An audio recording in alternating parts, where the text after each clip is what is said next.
parmi toutes les énergies qui existent, je dirais après le sacrifice, c'est l'énergie la plus puissante parce que c'est l'énergie qui te permet de créer. On crée un bébé, on crée des vies dans le processus de la relation sexuelle. Donc c'est pas pour rien que c'est demandé. Et c'était aussi depuis la nuit des temps, c'était fait. Bon, c'était fait de façon, c'était des orgies, c'était des trucs assez ouf là, des trucs assez bestiaux. Là, on a ramené ça dans la société contemporaine dans laquelle on est à des trucs un peu plus sains qui se passent entre deux personnes qui s'aiment à la base. Je dis à la base parce qu'aujourd'hui, on est dans une société qui part sur des modes, tu vois. On va garder ça simple, ok? Donc, deux personnes qui s'aiment à la base, qui répondent malheureusement, soit qui répondent inconsciemment et malheureusement à justement une commémoration de quelque chose qui en fait d'une tragédie. Il y a rien de beau quand on connaît l'histoire de fond, puis qu'on sait pourquoi le mec il a été assassiné, puis bon décapité, c'est quand même assez violent là. Il y a rien d'honorable et le relâchement, hein, parce que bon, relation sexuelle, peu importe le temps que ça dure, l'apogée, le 13e ciel, le 7e ciel, appelez ça comme vous voulez, l'orgasme, peu importe, ça dure, c'est une fraction de seconde que ça dure, tout au plus une 3 minutes pour être généreuse là, c'est une fraction de seconde, ok? Pour être généreuse. Donc, ce que ça relâche dans l'invisible qu'on ne voit pas, puisque ça crée, ce que ça alimente comme énergie à l'égrégore de cette fête hypocorienne, ben, si les gens savaient, les gens, je crois, skipperaient cette journée-là. Selon toi, c'est quoi la différence entre le mot aimer et sentiment? On peut dire apprécier sentiment versus aimer parce que ça joue beaucoup. Selon toi. Ben, aimer, c'est un verbe, hein. Le verbe aimer, c'est un verbe, hein. Et c'est un verbe, c'est curieux parce que c'est à la fois un verbe, comment je pourrais dire? C'est un verbe qui, je dirais, principalement est d'action, bien qu'on ne voit pas son action au même stade que marcher, courir, danser, tu vois ce que je veux dire? C'est un verbe d'action, mais c'est à la fois aussi un verbe d'état parce que ça se passe au niveau de l'esprit, ça se passe au niveau de l'âme, et c'est un état d'âme, ce verbe. Avant de devenir une action, il prend naissance dans un état d'âme. Et cet état d'âme-là, se transforme, se transmute en un verbe d'action, en quelque chose qui, au fil du temps, peut devenir concret. Versus un sentiment, ben, un sentiment, c'est une énergie. Hein, sans plus, sans moins, c'est une énergie. C'est une énergie, un sentiment. Énergétique. Oui, oui. Ben, écoute, on va clarifier une chose tout de suite. Tout est énergie. Nous sommes énergie.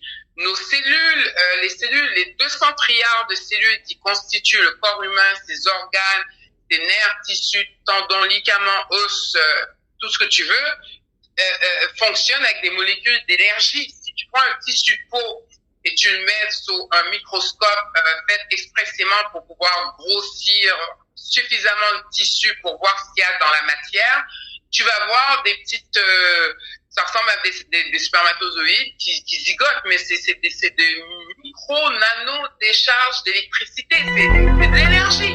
Donc tout est énergie. Tu as d'énergie. Donc tu parles d'énergie. Qu'est-ce que ça veut dire quand quelqu'un te dit j'aime ton énergie versus j'aime ta personnalité? Selon moi, j'aime ton énergie, tu viens de le décrire, mais tu vas pouvoir l'élaborer, mais j'aime ta personnalité. Je trouve que parfois, ça peut être une personne qui a des bonnes intentions, on va dire, je vois que je peux avoir du respect pour cette personne-là, je peux faire certaines choses avec cette personne-là, versus quelqu'un qui est mal intentionné, voir comment il peut te manipuler te manipuler par une forme d'intelligence émotionnelle. Puis cette manipulation-là, malheureusement, due à ta personnalité qui peut être trop généreuse ou trop libérale ou ayant peu de rigueur, ça fait en sorte que là, n'importe qui peut rentrer comment on pourrait dire, dans ton espace et ton énergie vient être, ton énergie arrive à être troublée.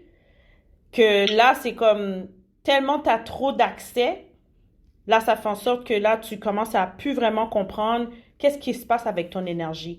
Donc, est-ce que tu pourrais me donner le parallèle de quand une personne, Ok, femme ou homme, dit j'aime ton énergie versus j'aime ta personnalité? ok. Alors pour les gens qui sont moins, je vais dire, conscients, qui sont moins dans cette démarche consciente de la quête du mieux-être spirituel, je vais prendre un jargon un petit peu plus simple, comme ça va permettre à pas mal plus de gens de comprendre. On est dans l'ère des vibes. I love your vibe. I don't like this vibe. That's vibing. Vibe, c'est ce que tu dégages en fait. Mhm. Dégage et ton énergie intérieure. Pourquoi il y a des gens que tu vas rencontrer sur les 30 premières secondes. Ah, je suis généreuse. Je peux dire 10 premières secondes. Tu sais tout de suite si tu aimes ou tu aimes pas cette personne. Elle a même pas ouvert la bouche encore. Je sais pas pourquoi. I feel that person. Feel. It's also related with the vibe. Le fait de ressentir et relier avec l'énergie aussi. Donc, et il y a d'autres gens, tu fais que les voir, même en peinture, tu les sacs pas. Ah non, celui-là, lui, je le file pas, je le vaille pas. C'est l'énergie, c'est l'essence intérieure de la personne. Maintenant, la différence est fine entre l'énergie qu'une personne dégage et la personnalité d'une personne. La personnalité est plus rattachée à des valeurs qui se manifestent un peu par l'intellect.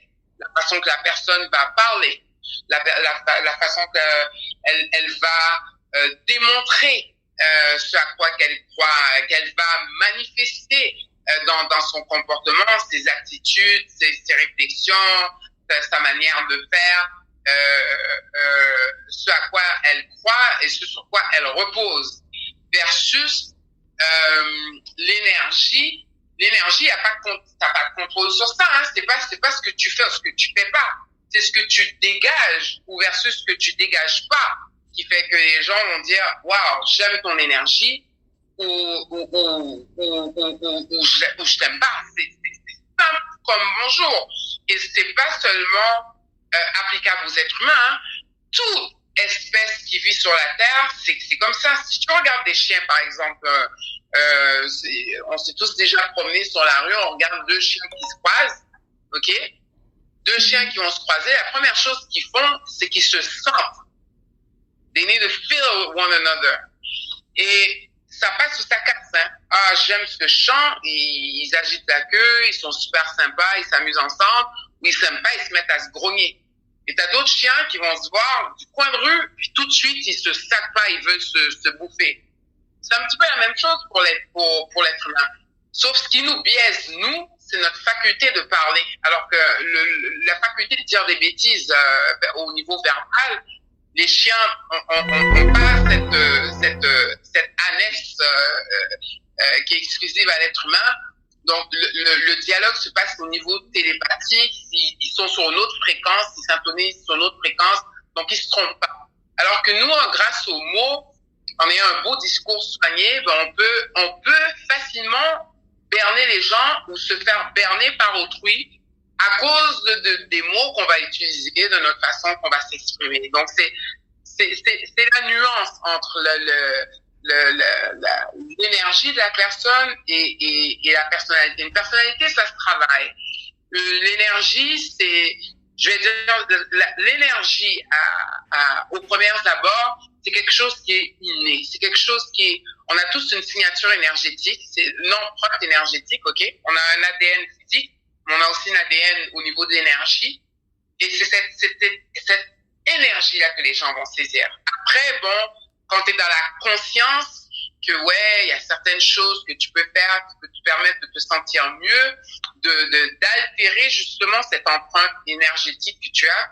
Là, tu peux changer ton énergie. Qui fait qu'il y a des gens, tu peux rencontrer, tu vas dire ouais, quand je t'ai rencontré, toi, la première fois, je t'aimais pas. On s'était pas parlé, je sais pas pourquoi je t'aimais pas. Mais bon, j'ai appris à te connaître et puis vraiment j'ai eu le privilège, l'occasion de pouvoir comme saisir, de pouvoir faire ce que ton énergie, fait ce que tu dégages et voilà, je t'apprécie. Bah, c'est ça en fait. Donc, si on te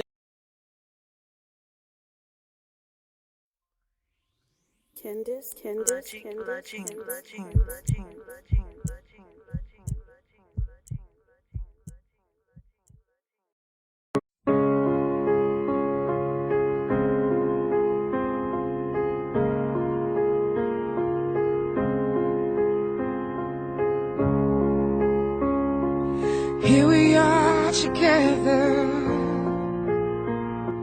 and everything between us is good.